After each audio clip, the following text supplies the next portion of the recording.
Bonjour à toutes et à tous, très heureux de vous retrouver ce lundi matin, lendemain, j'allais dire lendemain de victoire, mais non, il y a eu samedi, le match était samedi, mais voilà, week-end sympathique pour l'Olympique de Marseille, puisqu'on a connu une belle victoire, 3-1 en terre toulousaine, ça a été un match plutôt abouti, et puis finalement, au fil de cette journée de Ligue 1, on termine à la deuxième place du classement, donc voilà, on va passer la trêve au chaud à la deuxième place, et ça vient récompenser aussi un bon début de saison de l'Olympique de Marseille. Mais on va prendre le temps, évidemment, ce matin de revenir sur toute cette rencontre et puis sur ce début de saison aussi en Ligue 1 pour l'Olympique de Marseille. Oula, j'ai failli m'étouffer.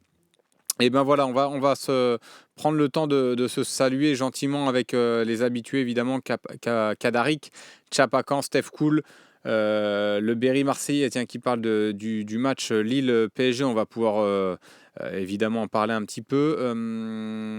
GBB Toem également, Charlie Goyard, voilà les habitués, Lopsy, Nico Amskas, Sauna 13, Comandinho. Quel plaisir de se retrouver. Ouais, ça fait plaisir. Surtout qu'est-ce que j'aurais aimé le triplé de Greenwood, nous dit Anthony Dumorbihan. Ouais, déjà doublé c'est pas mal. Bon, il a manqué l'occasion peut-être la plus simple à mettre. Mais voilà, et on vit tellement mieux avec une victoire. Bobo Moem, c'est vrai qu'on peut se souvenir quand même les débriefs de la saison passée n'étaient pas évidents. On n'en a pas fait beaucoup comme ça les lundis matins. Les lundis matins après des victoires. Donc souvent on avait des défaites ou des matchs nuls, des matchs un petit peu compliqués. Il n'y avait jamais trop de positifs à tirer de nos rencontres. Et bien là, c'est vrai que cette année, ça change et ça fait plaisir. Mais on prend toujours autant plaisir. L'année dernière, on était heureux de se retrouver. En tout cas pour ma part. Et là, je suis toujours aussi heureux les matins de vous retrouver. Lille s'est fait voler. Fred Sin. C'est vrai, je rejoins ton message. Je regardais le match je regardais le match avec mon père hier soir. Et c'est vrai que sur le moment, on voit l'action. Et on se dit, mais c'est un scandale en fait qu'il soit refusé. Et puis les commentateurs sont passés un petit peu au-dessus, on n'a pas forcément discuté. Et puis après le match, Genesio et puis Létang ont confirmé que l'arbitre est venu les voir et les rencontrer pour leur dire que finalement le but aurait dû être validé. Donc ça fait 2-2, ça change tout le match. Pour eux, qu'on fait Lille qui a fait un plutôt bon match en plus contre le Paris Saint-Germain. Le match était très ouvert, c'était un match intéressant à suivre, peut-être l'un des plus beaux matchs là, de cette journée de Ligue 1. Et clairement, ils se sont fait voler parce que le nul aurait été logique en plus au vu de la rencontre. Et c'est vrai que voilà, le but était valable. Donc j'ai du mal à comprendre. Alors, on peut parler d'incompétence, mais à un moment donné, je pense qu'il y a aussi. J'ai pas envie de tomber dans cette parano, mais tu peux pas prendre le temps. En plus, ils ont pris le temps avant de valider ce hors-jeu. Tu peux pas prendre le temps et pas analyser l'entièreté de l'action. Donc on voit bien que Meunier au final finit par toucher le ballon et remet en jeu Santos. Donc soit c'est de la très grosse incompétence, auquel cas bah là ça pose quand même question sur nos arbitres en Ligue 1. Et sinon c'est tout simplement du favoritisme. Et là aussi ça pose question sur la crédibilité de notre Ligue 1 derrière. Donc c'est vrai que ça m'a quand même franchement cette année on se frotte les mains, hein, Slim. C'est vrai que Jalabert, oui, on se frotte les mains, mais ça on se frotte toujours les mains pour les émissions. Donc voilà, vraiment j'ai vraiment pas compris cette décision, mais bon, en tout cas ça a fait bien, ça a fait parler. Si ça nous arrive à nous contre le Paris Saint-Germain, je pense que là, on l'aurait vraiment mauvaise. Donc je comprends évidemment l'agacement des Lillois. Ouais, on va en parler, Squiggle the Goblin, évidemment, de cette défense qui, moi, personnellement, c'est un petit peu le point négatif. On va pouvoir faire le bilan hein, avec cette trêve, le bilan de ces 3 matchs et de ce début de saison. Mais pour moi, c'est un petit peu ce qui m'inquiète à l'OM, c'est l'animation un peu défensive. C'est vrai qu'on s'est facilité le match contre Toulouse avec ces 2 buts coup sur coup, puis le carton rouge. Mais le premier quart d'heure, je trouvais qu'on était vite mis en difficulté, vite pris dans le dos, en tout cas dans le dos de notre défense, de Cornelius qui m'a paru un peu lent, Brassier aussi. Donc voilà, on n'a pas concédé de grosses occasions, mais des situations quand même. Et puis je trouvais Toulouse qui arrivait à s'approcher de notre surface assez aisément. Et ça m'a plutôt inquiété. Après, dans le jeu, avec le carton rouge, je pense que voilà, le match est un peu, et l'analyse du match est de toute façon biaisée, comme ça avait pu être le cas aussi du match Reims-Lille avec cette expulsion rémoise rapide. Donc forcément, après, le match n'est plus le même et l'analyse du match ne peut plus être forcément la même et un peu biaisée. Donc évidemment, on a été aidé par cette expulsion. Alors il y a des matchs l'année dernière qu'on a très mal géré en supériorité numérique. Là, on l'a très bien fait et c'est super, hein. Globalement, la maîtrise c'était agréable à voir. Donc voilà, on a senti quand même une certaine force. Bobogol, Cornelius a été plus rassurant que Brassier de mon point de vue. Oui, je te rejoins, mais sur le début de match, il se faisait beaucoup prendre dans le dos. Donc par rapport à son placement aussi, là, ça m'a un petit peu alerté. Donc après, c'est des choses qu'il faut revoir. Mais après, là où je l'ai trouvé intéressant, Cornelius, et là où je l'avais déjà trouvé intéressant contre Brest, c'est dans les duels. Il perd très peu de duels. C'est lui qui était aussi à la baguette là, pour la relance. J'ai trouvé plutôt intéressant et plutôt sûr techniquement dans ce rôle-là. Même si des fois, il aurait pu peut-être jouer un peu plus vite. Il a un petit peu ralenti le jeu. Mais est-ce que c'était pas aussi des consignes de Roberto De Zerbi d'avoir cette maîtrise-là, d'être patient? Ça m'étonnerait pas non plus. Mais voilà, globalement, dans les duels, je trouve plutôt intéressant. Cornelius est assez fort, assez puissant. Après, c'est plus dans son placement défensif, moi, où j'ai mis un petit peu des réserves sur ce défenseur-là, où je l'ai vu souvent être pris par la vitesse des attaquants et dans son dos. Donc, il faudra faire attention à ça à l'avenir, mais il va encore progresser. Et puis, il y a évidemment des ajustements à faire dans cette équipe-là et dans ce collectif-là de l'OM. Mais voilà, s'il y a vraiment un petit défaut, un petit bémol que je mettrais sur le début de saison, c'est l'aspect défensif et les cas individuels défensivement. Brassier m'a pas rassuré. Déjà, je l'avais trouvé léger contre Reims. Et là, je l'ai retrouvé un peu léger contre Toulouse. Je le trouve pas forcément en confiance. Il rate des choses assez simples techniquement qui pourtant la saison passée il arrivait à plutôt bien relancer à Brest. Même dans les duels, je trouve dépassé. Au point de vue de la vitesse aussi, je le trouve un petit peu lent. Moi, je me projette surtout contre des équipes un peu plus fortes, des attaquants un peu plus rapides. Là, j'ai vu par exemple Dembélé. Alors, on peut lui faire beaucoup de reproches à Ousmane Dembélé, mais contre Lille, je pense que contre Brassier, il peut vite lui faire la misère. Un Barcola, même s'il est plus côté gauche, donc il sera moins sur le côté de Brassier, peut faire du mal. Un Eden Zegrova, parce que voilà, on parle beaucoup de Greenwood, meilleur joueur de Ligue 1 déjà. Moi, je pense qu'il faut se calmer. Et puis, moi, c'est des débats qui m'intéressent peu, meilleur joueur ou pas. Mais voilà, il y a d'autres bons joueurs en Ligue 1 et Barcola et Zegrova sont quand même très forts et très en forme en ce début de saison.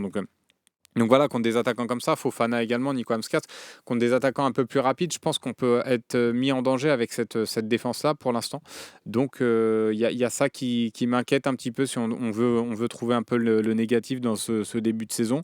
C'est vraiment le point d'amélioration. Euh, Léo Dubois tient libre depuis son départ de Galatasaray. Tu prends à droite. Non, c'est pas forcément El Julian, c'est pas forcément le profil que j'irais chercher de toute façon, Léo Dubois. Parce que Léo Dubois, c'est vraiment un latéral pur et dur. Dans le système là, de Zerbi, on joue pas vraiment avec un vrai latéral. C'est plutôt vraiment une défense à 3. Donc, je verrais pas Léo Dubois aujourd'hui capable de prendre le rôle de Murillo par exemple ou de Meïté si c'est Meïté qui est amené à jouer un peu plus à droite. Il serait pas capable, je pense, d'avoir ce rôle-là et c'est pas une piste qui m'intéresse honnêtement. Euh, Tiens, Fred qui nous dit si Rouli nous fait ça 0-0, on pète un câble. Oui, c'est vrai que la sortie de Rouli, on peut en reparler également. Rouli, sa sortie kamikaze, ça me fait très très peur pour la suite. Bon, après, il a fait une sortie en première période aussi, il a fait la même. Bon, il a eu le ballon, mais je la trouvais pas forcément pertinente, sachant que là, pour le coup, Brassier était au duel avec l'attaquant toulousain, donc il n'y avait pas forcément lieu de sortir. Je ne sais pas si vous l'avez en tête, celle-là, où il a dégagé en touche. Bon, après, il rate sa sortie, on va pas le blâmer là-dessus. Je sais pas si c'est inquiétant pour la suite. On verra, on verra. On s'est tous enflammés sur son match contre Brest. On va pas le descendre dès une première erreur contre Toulouse, surtout qu'il n'y a pas eu de conséquences. Mais c'est sûr que s'il fait ça 0-0 à la 90e, on l'aurait mauvaise. On l'aurait mauvaise et sûrement que sa note aurait été beaucoup plus basse. Mais bon, pour l'instant, il nous a montré plutôt un bon niveau, notre ami Rouli. Donc on va pas non plus tirer la sonnette d'alarme là-dessus. Euh, Tiens, est-ce que tu penses que Murillo c'est suffisant pour jouer contre les gros? Alors, justement, vu qu'on reste un petit peu dans ce débat de la défense et dans les choses à améliorer, c'est vrai que moi, Murillo, je ne l'ai pas trouvé forcément si mauvais que ça contre Toulouse. Il a tenu son rang.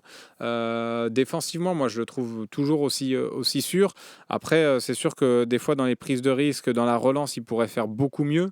Alors après, est-ce que contre les gros, ça va être suffisant? Mais on peut se poser la question pour Murillo, on peut se poser la question pour Cornelius, pour Brassier, pour même d'autres joueurs offensifs. On va y revenir, mais on peut se poser la question pour Luis Enrique, pour Harit, pour Wai. Est-ce que contre les gros, ils vont être au rendez-vous aussi?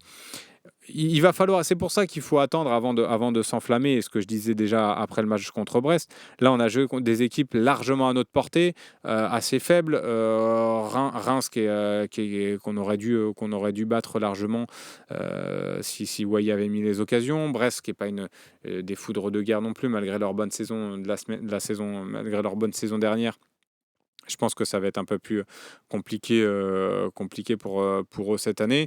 Il y a aussi, et puis là, on a joué Toulouse, qui sera une honnête équipe de Ligue 1, mais qui va pas aller titiller le haut de tableau. Donc c'est vrai qu'il va falloir attendre avant de juger vraiment cette équipe et les progrès de l'OM. C'est bien ce qu'on a fait, il fallait prendre les points, on est à 7 sur 9, c'est un bon début. Après, on va voir, là, le mois de septembre va être un peu plus costaud avec Nice, avec même Strasbourg. J'ai envie de les mettre dans ce rang-là parce qu'ils font quand même, ils ont fait un gros recrutement et ils ont fait un bon début de saison. Il y a aussi évidemment Lyon qui est un peu en difficulté dans ce début de saison, mais qui a des joueurs quand même d'un autre niveau que ce que peut avoir Toulouse, par exemple, notamment offensivement. Je pense qu'ils ont des arguments pour nous mettre en difficulté. Donc voilà, je vais attendre ces matchs-là je vais attendre ces matchs-là pour vraiment voir si on est en gros progrès et pour juger un petit peu plus cette équipe. Mais voilà, il faut attendre. Moi, je reste toujours mesuré. Alors, c'est peut-être pas le discours que certains veulent entendre. On est certes dans un média d'opinion, mais moi, mon opinion, c'est de dire qu'il faut rester mesuré et pas de balancer à tout va. On joue le titre ou on joue le maintien. Donc voilà, moi, pour l'instant, je m'enflamme pas et on va attendre de voir. Euh, Oui, oui, on a une équipe évidemment qui a une marge de progression et c'est pas négligeable. Évidemment, on va encore progresser. Je pense qu'on a des joueurs intéressants. Il y a des joueurs qu'on n'a même pas encore vus, comme Ismaël Koné, mais que je pense qu'il va pouvoir nous apporter au milieu de terrain. Et moi, je le verrais plus dans un rôle à deux au milieu de terrain plutôt qu'à la place d'Harit. Carboni, qu'on n'a pas encore assez vu, qui me semble un peu à court physiquement, mais voilà. Tiens, c'est Foufa, comment tu te projettes-tu sur les matchs à domicile? Bon, moi, je pense qu'on peut on peut être performant à domicile comme à l'extérieur. Ça, je pense pas. J'ai pas forcément trop de doutes là-dessus. Contre Reims, alors le résultat nous fait dire que c'est pas un bon match, mais je suis désolé. Encore une fois, on va pas revenir sur le match de Reims, mais si Wai met au moins une ou deux occasions parce qu'elles sont vraiment franches et il doit les mettre. le match à la mi-temps, il est 3-0, il est plié, et puis on se pose pas forcément la question. Donc, non, je pense qu'à domicile, peut-être, alors on aura un peu plus le ballon, les équipes vont un peu moins venir nous chercher, à nous d'être aussi performants techniquement, et peut-être aussi dans l'approche mentale du match, il faudra peut-être retravailler pour avoir des joueurs un peu plus sûrs, un peu plus en confiance, comme Brassier, par exemple, que j'ai trouvé assez... assez timoré et assez inquiétant, et assez stressé en fait quelque part des fois Brassier. Donc voilà, je pense que voilà à domicile on aura cette maîtrise là qu'on a pu afficher depuis le début de saison. Et j'ai pas trop de doute sur le fait qu'on puisse réussir à domicile comme à l'extérieur, honnêtement. Ouais, Reims a fait des ajustements tactiques en seconde mi-temps et De Zerbi n'a pas su répondre. Squiggle the Goblin, alors De Zerbi n'a pas su répondre. Je sais pas. Après, De Zerbi, il veut garder cette maîtrise technique et il veut toujours relancer propre et relancer court. Peut-être qu'à un moment donné, il fallait allonger un peu plus. Alors moi, quand je dis allonger, c'est pas balancer dans tous les sens et dégager en touche ou dégager le ballon à n'importe pièce. Non, c'est juste sauter une ligne et trouver ton attaquant devant. Alors là, en l'occurrence, c'était Wai, mais voilà, et qui va te permettre aussi de garder le ballon, de faire remonter le bloc. Alors peut-être qu'on n'a pas forcément le profil idoine pour jouer ce football-là, mais je pense, voilà, quand on était sous pression, à un moment donné, Brassier a voulu trop relancer court. Alors il a fait une erreur parce qu'il a voulu garder le ballon côté poteau de corner, alors qu'il aurait dû la repasser avec Rouli et il y aurait peut-être pas eu, après le corner et le but. Donc bon, après on va pas refaire le match, mais c'est vrai que Reims a changé un petit peu de tactique en seconde période et nous a pressé très haut, et c'est là où on a été en difficulté, mais je pense qu'avec des défenseurs un peu plus sûrs techniquement, je pense qu'on peut facilement se sortir d'un pressing comme ça, et voilà, mais je vois pas d'incompatibilité avec notre football à domicile comme à l'extérieur, donc voilà. Euh, on a vu certaines limites face à Reims dans un match qui aurait dû être plié à la mi-temps. Ce match va nous servir. Il nous a déjà servi, je pense, samedi dernier face à Toulouse. Mais encore une fois, moi, la prestation contre Toulouse, l'analyse est biaisée parce qu'il y a ce carton rouge aussi, mais je nous ai trouvé un petit peu en difficulté en début de rencontre. Après, on s'est repris et après, on a eu la maîtrise qu'on a tous vue. Donc, ça a été un match, si on l'analyse froidement, le match a été bon et maîtrisé de la part de l'OM et c'était agréable à regarder. Mais voilà, il faut attendre de voir face à des équipes un peu plus fortes. Euh, Exactement, Gicinho, tout ne peut pas être parfait. On va apprendre à gérer. Ça, c'est que le début. Moi, je suis d'accord avec ça, hein, mais là, on est là pour faire un petit bilan un petit peu de ce début de saison, les choses positives, les choses négatives. Tiens, Charlie Goyer nous parle des entrées en jeu de. J'ai perdu le message, mince. Voilà, je trouve les entrées de Carboni assez discrètes. Je vois quelqu'un avec une technique assez incertaine, avec une grande taille qui ne semble pas vraiment le servir dans ses déplacements. Ouais, là encore une fois, je pense que c'est un peu tôt. Voilà, comme le dit la Keo Bani juste en dessous, Carboni, c'est court physiquement, mais techniquement, c'est un monstre. Alors, je ne sais pas si c'est un monstre, mais on voit qu'il a quand même de la qualité technique. Je l'ai vu 3-4 fois faire des déviations en une touche. Ça m'a fait comprendre que c'est quand même un mec qui sent le football, qui sent le jeu. Il y a eu aussi beaucoup de déchets. Parfois, il s'est un peu empalé dans les défenseurs. Il voulait peut-être un peu trop en faire, vouloir se montrer. Il y a ça aussi, hein, le fait qu'il y ait qu'un match par semaine, qu'il n'y ait qu'une compétition à jouer. Alors, en attendant évidemment la Coupe de France, mais qu'il n'y a pas de Coupe d'Europe. Le temps de jeu pour les remplaçants va être moindre. Donc, ils veulent, sur leur temps le peu de temps de jeu qu'ils vont avoir, ils veulent se montrer. Donc voilà, des fois, ça peut un petit peu les desservir parce que Carboni a voulu trop en faire. On a vu aussi également Jonathan Rowe parfois s'agacer que le ballon ne venait pas et je peux le comprendre. Voilà, on a été un peu trop dans la gestion et pour les entrants comme ça, on a vu d'ailleurs Mopé quand il est rentré, il a dit on continue à jouer parce qu'ils veulent se montrer aussi ces joueurs-là quand ils rentrent et ils savent qu'ils n'auront pas forcément beaucoup de chance, surtout que les titulaires pour l'instant sont performants. Donc ça va amener évidemment de la concurrence saine et c'est positif pour notre rendement, mais je peux comprendre, voilà, les joueurs quand ils veulent rentrer, ils veulent un peu trop se montrer. Donc peut-être Carboni en a fait un peu trop, mais aujourd'hui, voilà, je lui vois quand même une belle qualité technique. Alors de là à dire c'est un monstre, je sais pas, on verra. Mais en tout cas, physiquement, ça c'est sûr qu'il est encore un peu à court et il est pas prêt, il n'était pas apte de toute façon à être titulaire. Tiens, bon, on a fait un petit peu le tour sur la défense. Là, il y a beaucoup de messages également sur Luis Enrique. Évidemment, c'est le sujet de notre une. Luis Enrique, la bonne surprise du début de saison. Oui, pour moi, c'est une surprise en tout cas.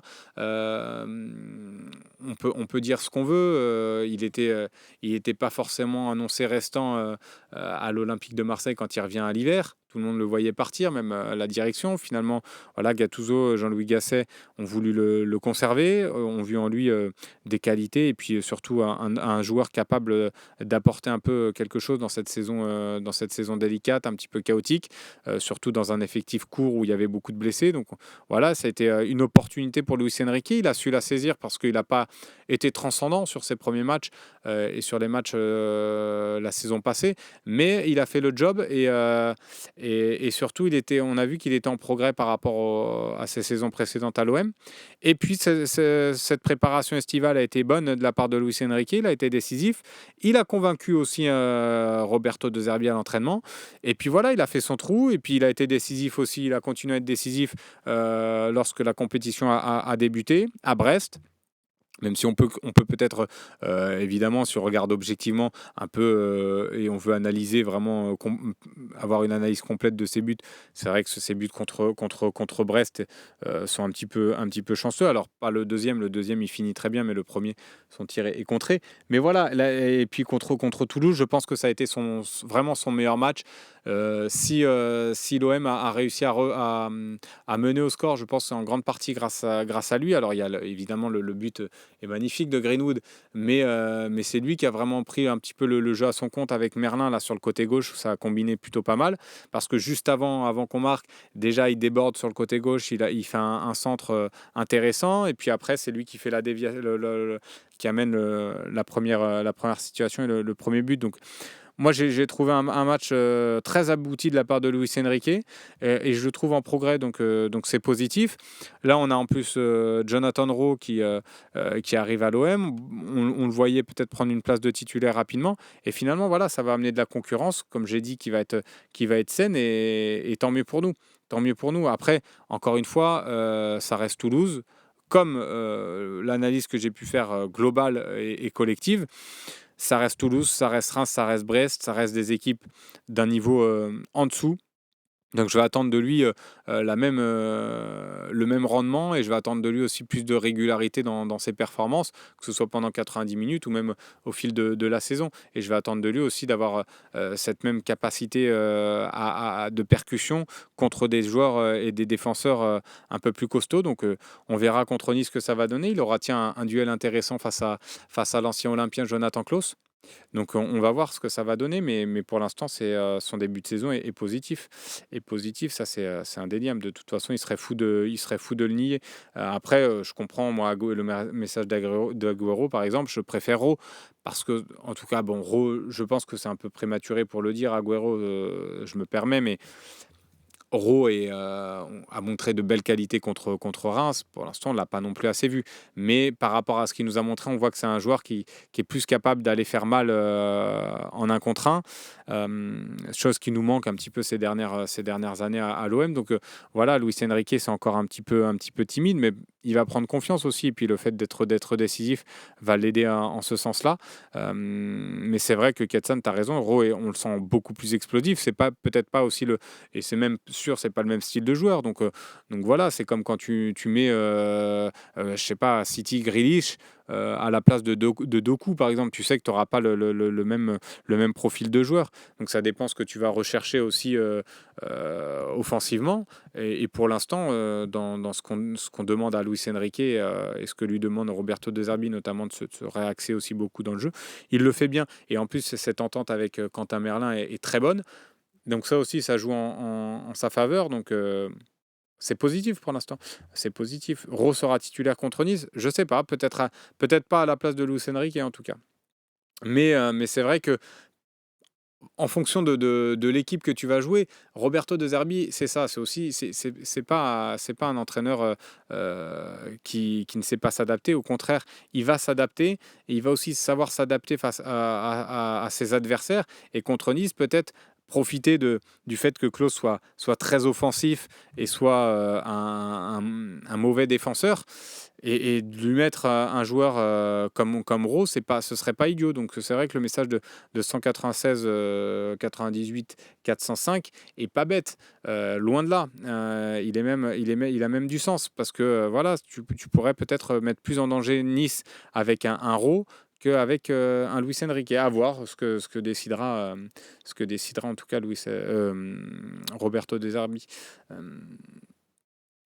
Non, mais de toute façon, Koné, on en a parlé plusieurs fois, Nico Amskas, sur ces dernières émissions. J'étais présent à la conférence de presse de Roberto De Zerbi et Quentin Merlin jeudi. Non, c'était vendredi ou jeudi, je sais plus, j'ai un doute.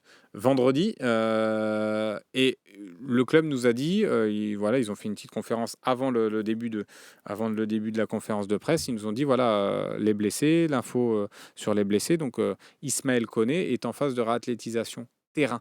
Donc, je pense qu'il sera de retour. Déjà, il part pas avec sa sélection, donc je pense qu'il sera de retour dans le groupe pour Nice, en fonction de comment son entorse se remet aussi. Donc voilà, une entorse à la cheville, des fois ça peut mettre un mois pour être sûr de bien rééduquer sa cheville. Donc il faut pas être trop impatient non plus. Voilà, donc je sais qu'on a tous envie de le voir. Après, faut pas non plus le mettre parce qu'on a tous envie de le voir et donc il faut le mettre absolument. Non, le temps, voilà, on a des joueurs qui font le job en plus à côté. Je trouve que la doublette Kondogbia-Aubière, ça fait le taf. Honnêtement, on a beaucoup. Je sais qu'ici, il y en a beaucoup qui critiquent Kondogbia. C'est de bon ton de critiquer ceux qui ont joué la saison passée. Mais je suis désolé, Kondogbia-Aubière, encore une fois contre Toulouse, c'est plutôt intéressant. Alors après, Koné va apporter un peu plus de diversité dans ce milieu-là, va être un peu plus capable d'apporter aussi offensivement, de casser les lignes parce que c'est un joueur un peu plus véloce, un peu plus rapide que peut l'être Kondogbia. Mais voilà, donc pour l'instant, je trouve que nos milieux font l'affaire et ça sert à rien de précipiter le retour d'un Ismaël Koné. Mais voilà, Gicinho, après la trêve, comme je l'ai dit, ça devrait être bon. J'ai trouvé Wai intéressant dans le jeu. Qu'en penses-tu, Chris Domba? Moi aussi. Moi, je te rejoins là-dessus. Et déjà, c'était le cas contre Reims. Alors, c'est vrai que c'était dur d'avoir cet avis-là parce qu'il avait eu ses occasions ratées. Mais je me souviens, on a vu l'échange avec Sébastien Volpe en off. Et c'est vrai qu'on s'était dit, non, mais dans ses appels, on le sent intéressant. Moi, c'est là aussi où j'attendais de voir il allait vraiment s'incorporer au système de jeu de Roberto De Zerbi. C'est aussi dans le repli et dans la discipline tactique. Et chose qui m'a plu aussi à Toulouse. Et pour preuve, c'est lui qui est à l'origine du deuxième but avec cette récupération. Alors certes, il y a une erreur il y a une erreur technique du défenseur Cresswell de Toulouse. Mais derrière, il y a quand même ce repli pour fermer l'intervalle de passe qui oblige Cresswell à repasser derrière et à peut-être aussi un peu paniquer avec la pression des autres joueurs offensifs. Et finalement, Wai était bien placé. Et c'est ce qui lui manquait un peu avec Lens. Donc là, j'étais impatient de voir s'il allait, il allait vite être capable d'être discipliné et il m'a prouvé qu'il en était capable. Donc ça, c'est positif. Dans le jeu combiné également, j'attends plus de lui. C'est un rôle un peu ingrat parce qu'il est un peu seul, un peu esselé en pointe, mais je trouve qu'il voilà, il n'hésite pas à décrocher, à participer au jeu. Voilà, moi je trouve honnêtement ces deux apparitions positives. Alors Brest est un peu plus compliqué, j'ai trouvé, mais contre Reims et contre Toulouse, j'ai trouvé intéressant honnêtement dans le jeu. Il va lui manquer voilà le but.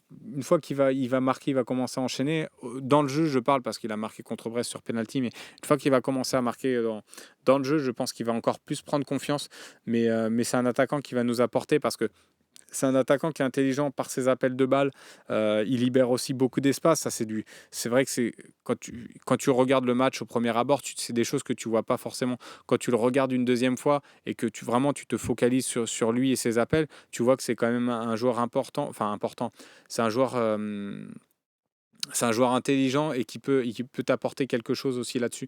Donc voilà, au-delà de ses qualités de footballeur technique ou de finition, il a aussi cette intelligence de jeu. Il peut t'apporter quelque chose pour te libérer aussi les espaces. Et c'est ça aussi que regarde un entraîneur. Donc c'est intéressant en fait de l'avoir. Et voilà, donc moi je partage plutôt cet avis-là. On va prendre des messages aussi négatifs, mais Squiggle the Goblin qui nous dit moi, Wai ne m'inspire pas confiance. Il est fautif dans son positionnement. Il attend trop de ballons longs et et peut trouver dans le jeu court. Bah, tu vois, je partage pas forcément ton avis. Je pense pas qu'il attende trop de ballons longs. Il y a eu des consignes, je pense, d'allonger parfois et de chercher un peu plus la profondeur. Mais franchement, il n'a pas été aidé par la qualité technique de Brassier. Je ne veux pas faire une fixette sur Brassier, mais c'est souvent lui qui a cherché à jouer long et qui ont été et techniquement c'était mal réalisé et ça finit en sortie de but. Et je trouve que non, au contraire, il se rend disponible. Donc je suis pas forcément d'accord avec ce message-là. Manji, on verra. Ouais, donne l'impression qu'il va pas beaucoup marquer. Après, moi, s'il marque pas beaucoup, que ça libère aussi des espaces pour Greenwood, pour Luis Enrique, qui eux vont marquer un peu plus, ça me va. Peut-être que lui, ça lui ira pas parce que c'est un buteur, il a envie de marquer. Mais pour moi, ça me va complètement. Et je pense qu'il finira par marquer pas mal de buts. Euh,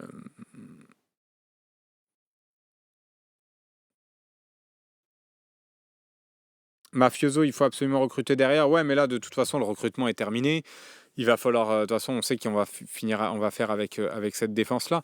Euh, c'est extrêmement faisable quand le niveau va augmenter. Bon, de toute façon, on en a parlé un petit peu dans cette première partie de saison. Moi, j'ai dit ce que j'en pensais. Pour l'instant, moi, c'est vraiment la zone de jeu qui m'inquiète un peu plus. Mais je vais attendre de voir contre des équipes plus fortes si on est capable d'hisser aussi notre niveau de jeu. Ouais, mais voilà, je suis complètement d'accord avec ce message. Gicinho, c'est tout à fait juste. Par ses appels, il étire les lignes adverses, ça libère des espaces pour les trois autres.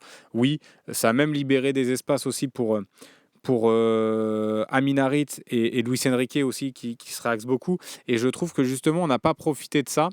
Même quand Carboni est rentré, au même titre qu'Harit, je trouvais qu'ils étaient très bien placés. Ils ont cette intelligence de jeu, ces deux-là, pour se placer entre les lignes et se libérer du marquage. Et je trouve qu'ils n'ont pas été assez trouvés. Parfois, il y avait des, euh, des lignes à casser de la part de la défense. Et je vais encore faire cette fixette sur Brassier, je m'en excuse, mais parce que c'est lui qui m'a marqué en revoyant le match également, où il prenait pas le risque et il préférait trouver le ballon long de ligne sur Quentin Merlin, assurer plutôt le coup. Et au contraire, ça assurait rien du tout parce que Toulouse pouvait du coup nous presser et nous mettre plus en difficulté.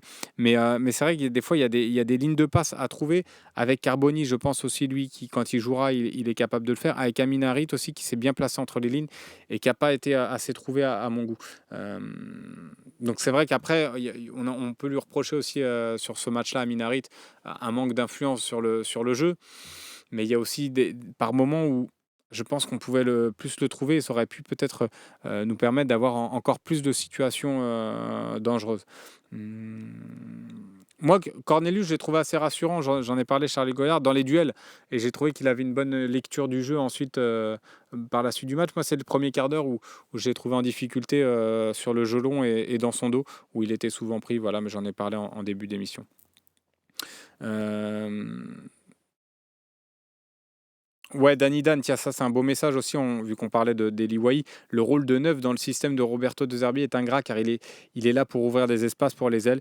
Et Wahi fait le job pour preuve des buts de Luis Enrique et Greenwood. Les neufs sous Roberto De Zerbi ne finissent jamais à 20 buts malgré le nombre de buts de l'équipe sur la saison. Ouais, ouais, et puis surtout, en fait, c'est que les buts sont un petit peu éparpillés entre tous les attaquants et tous les joueurs offensifs. Donc voilà, pour l'instant, on a quand même Luis Enrique qui a 2 buts de passes décisives, Greenwood qui a 5 buts, Wai qui a déjà un but, Amin Harit qui a un but et quelques passes décisives. J'ai oublié le nombre de passes décisives, mais je pense qu'il a trois passes décisives, plus le penalty obtenu. D'ailleurs, les penalties, j'ai appris ça en Bundesliga, les penalties obtenus sont comptés comme une passe décisive dans le championnat allemand. Euh, Après, on peut discuter de ça, mais c'est intéressant en tout cas. C'est vrai que c'est une action vraiment décisive pour le coup, et ça permet au tireur d'avoir vraiment une vraie occasion de but. Donc c'est vrai que c'est pas si idiot que ça. Euh,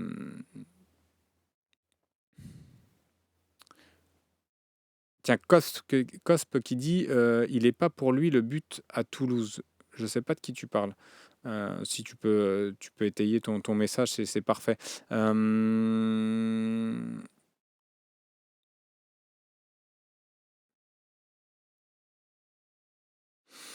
Mais Google the Goblin, moi, c'est pas ce que je dis. Hein. Moi, je vais lire ta question. Alors, pourquoi avoir acheté 30 millions un gars qui va pas marquer? Moi, je pense qu'il va marquer, Eli Wahi. Il y en a certains qui pensent qu'il ne va pas forcément scorer, mais moi, je pense qu'il va marquer. Et puis, je m'en fiche un peu des 30 millions. Moi, tant qu'il m'apporte dans le jeu, qu'il est bon dans le jeu. Après, moi, l'argent, c'est pas moi qui le gère. Donc, je vais regarder surtout le côté sportif et ce qu'il va m'apporter sur le terrain. Et pour l'instant, je trouve son rendement plutôt intéressant, sans dire que c'est flamboyant, mais c'est intéressant. Tiens, Jarod Aner qui nous met un petit message. C'est que la défense, ce qui me fume, c'est que la défense prend l'eau pendant 15 minutes. Mais genre, on se demande si c'est pas le Real en face. Après 2 buts miraculeux de Greenwood, il finissent à 11. Heureusement, la défense tient à un de plus. Ils ont dit qu'ils font un super match. En vrai, je trouve pas, non.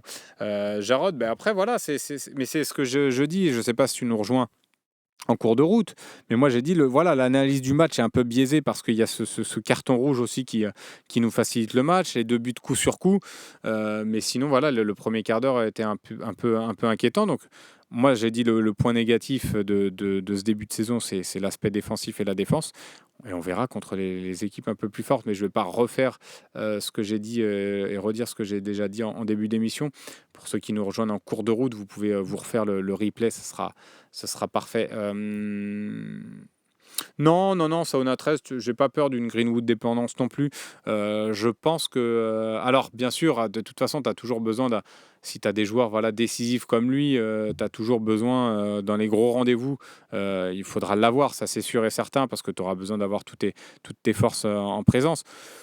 Mais contre des équipes comme Toulouse, d'un niveau un petit peu en dessous, je pense qu'avec le recrutement qu'on a fait, avec voilà, les Koné, avec Jonathan Rowe, avec Wai, avec Mopé, je pense qu'on a des arguments pour être performant contre ces équipes-là. Après, quand tu vas jouer contre le PSG, quand tu vas jouer contre, même je vais mettre Lyon dans le même sac, mais quand tu vas jouer contre Nice, quand tu vas jouer contre Monaco, contre Lens, j'ai bien sûr envie d'avoir Greenwood parce que c'est le facteur X un petit peu. Tu sais que voilà, il va aussi être craint par les défenseurs adverses, donc évidemment il sera important.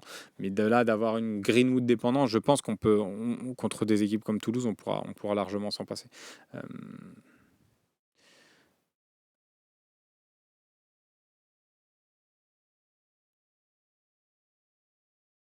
Balerdi pourrait être remis contre Nice parce que notre défense me fait très peur. Ouais, bah. Après, on verra. Non, moi, je pense contre Nice, ça sera un peu juste. Faudra voir contre Lyon ou contre Strasbourg, mais on annonce un mois de blessure. Donc,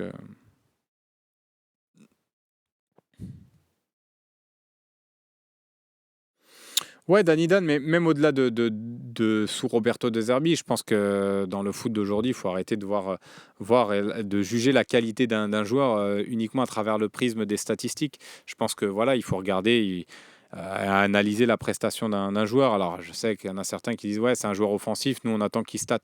Mais ça va bien au-delà de ça, le football quand même. Enfin, en tout cas, je pense. Euh, Voilà, je pense qu'on a fait le tour un petit peu de ce débrief et des positifs, des aspects positifs depuis le début de la saison, des aspects un peu plus négatifs. Évidemment, on a parlé de Luis Enrique, Greenwood qui fait un début de saison extraordinaire, Harit qui fait un bon début de saison en étant aussi décisif, même s'il est sur les dernières sorties un peu moins influent dans le jeu. Mais voilà, pour le coup, il est décisif. Euh, je veux revoir Mbemba, non, mais je pense que ça, il faut oublier. Euh, Green Tafa, moi je l'ai dit, Meïté, pourquoi il joue pas? Pour l'instant, il n'est pas prêt physiquement. Je l'ai dit dans plusieurs OM au café précédemment. Pour l'instant, je le sens pas du tout prêt physiquement. Donc, va falloir attendre. Et c'est pour ça il le fait pas jouer. Puis Murillo lui donne aussi satisfaction, malgré son match un petit peu loupé contre Reims. Il part pour l'instant devant Meïté dans l'esprit de Zerbi. Parce que aussi Meïté est pas forcément prêt à 100%. Euh, Exactement, Marseille, ça c'est un beau message. Le foot est un sport collectif. Quand le collectif va, tout va. Et bah oui, c'est assez vrai. Tiens, que penses-tu du début de saison et de l'importance de Merlin? On va finir là-dessus parce qu'il fait un début de saison aussi remarquable. On n'en a pas assez parlé. Quentin Merlin qui joue un rôle extrêmement important dans le système de Roberto De Zerbi. Lui aussi, parce qu'on a parlé de Luis Enrique qui a élevé son niveau de jeu contre Toulouse et qui a permis aussi à l'OM d'entrevoir aussi la victoire et qui a été l'un des instigateurs du réveil un petit peu marseillais contre Toulouse. Je pense qu'il faut mettre aussi Merlin parce que les deux ont bien combiné sur le côté. Euh, donc, mais voilà, donc non, non, Merlin, franchement, c'est un gros match. Mais moi, je suis pas surpris, ceux qui suivent les OM au café depuis la saison dernière, où dès qu'il est arrivé, moi déjà, j'avais un petit peu milité pour sa venue, parce que c'est un joueur que je connaissais, que pas je connaissais personnellement, mais que j'avais énormément vu évoluer au FC Nantes. Donc je savais de quoi je parlais, je connaissais ses qualités, son intelligence de jeu, ses qualités techniques, sa capacité aussi d'adaptation et sa polyvalence. Donc moi, j'avais pas forcément de doute dessus. J'étais déçu qu'il rate un petit peu ses débuts à l'OM. La saison n'était pas évidente, je l'avais dit, c'est pas forcément évident d'arriver à l'OM, là où tu changes d'entraîneur, tu arrives avec Gattuso 2 semaines après, il se fait virer, tu passes avec Gasset, voilà, il y avait collectivement, il y avait rien. Donc voilà, moi, je l'ai toujours défendu, mais je ne l'ai pas défendu sans être objectif, parce que je reconnaissais assez aisément qu'il ne faisait pas un bon début d'aventure à l'OM. Mais je disais, il faut être aussi patient, il faudra attendre aussi, il va arriver. Il s'est blessé après à la cheville, il est arrivé un petit peu blessé aussi. Il a eu des mésaventures aussi quand il est arrivé à Marseille. Je ne je vais pas m'étaler là-dessus, mais je sais qu'il a eu des petites mésaventures. Donc voilà, tout ça lui a pas permis forcément de faire un bon début d'aventure à l'OM. Et puis voilà, je savais qu'il avait fait une grosse préparation cet été, quand il est rentré du côté de Pornic. Et puis voilà, il avait faim, il avait envie de se battre. Donc voilà, moi honnêtement, je suis pas forcément surpris parce que ses qualités, je les connaissais. Roberto De Zerbi, lui, par contre, l'a dit en conférence de presse, il a été surpris. Il s'attendait pas, en tout cas, à ce qu'il ait autant d'importance dans le jeu et dans son animation collective. Donc voilà, non, c'est positif. Après, on va attendre, comme tout le monde, d'attendre de voir. On va attendre de voir contre des équipes un peu plus fortes. Mais quand il était au FC Nantes, lui, pour le coup, je l'ai vu faire des gros matchs, que ce soit contre le PSG, contre Lyon. Il me semble qu'il avait marqué un but d'ailleurs contre le PSG pour une victoire de Nantes. J'ai peur de dire de bêtises, mais j'ai une victoire 3-1 de Nantes, il me semble, mais je suis pas sûr de moi. Mais en tout cas, je sais qu'il avait fait un gros match, il avait fait de grosses prestations contre le PSG. Donc voilà, c'est un joueur qui est capable d'élever son niveau de jeu. Et il est en train de passer un cap avec Roberto De Zerbi. Il faut qu'il continue comme ça. Il faut qu'il continue comme ça. Euh, Bon, en tout cas, voilà, je pense qu'on a fait un peu le tour. On se retrouve ce soir pour le talk show du Phocéen. Ça sera présenté par Sébastien Volpe, évidemment. Il y aura Romain Canuti, Bastien Cordolani, tiens, il va revenir aussi sur le match contre Toulouse, et Flo Benidris. Donc, c'est un beau plateau, là, ce soir, pour revenir sur le match contre Toulouse, pour aussi parler un peu plus de ce début de saison. Donc, ça va être intéressant. Prenez note. Donc, le talk ce soir à 18 h. On se retrouve. Alors tiens, Arsène Larsen qui me dit: est-ce que tu as parlé de la performance de Murillo à Toulouse? Personnellement, j'ai trouvé en progrès sur le plan défensif. Oui, on m'avait parlé de Murillo. Moi, j'ai trouvé plutôt intéressant contre Toulouse et bon défensivement aussi. Donc, on se rejoint là-dessus. Et ben, peut-être qu'il y aura aussi le débat ce soir sur Amir Murillo et sur la défense plus globalement. On se retrouve donc ce soir sur lefosséen.fr et sur notre chaîne Twitch. En attendant, passez une très très belle journée. Je vous souhaite un bon appétit et à demain. Ciao, ciao.